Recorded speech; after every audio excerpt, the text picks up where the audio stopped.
যতবার ভুল করি ততবার নতুন কিছু আমরা শিখতে পারি। এই জিনিসটাই আমার সাথে হয়েছে। আজকে সকালে ভেন্ডি আর বরবটি আলু কাটলাম, কারণ এটাই আজকে আমি তরকারি করব।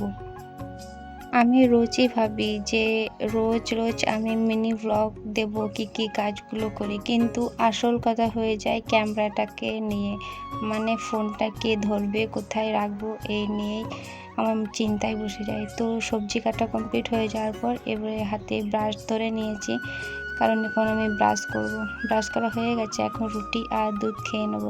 কে কে রুটি আর দুধ খেতে ভালোবাসো কমেন্ট করে জানিও। আমার তো খুব ভাল লাগে, কিন্তু রুটি আগে ভাল লাগতো না, কিন্তু কি করব, চাপে পড়ে খেতে হয়েছে।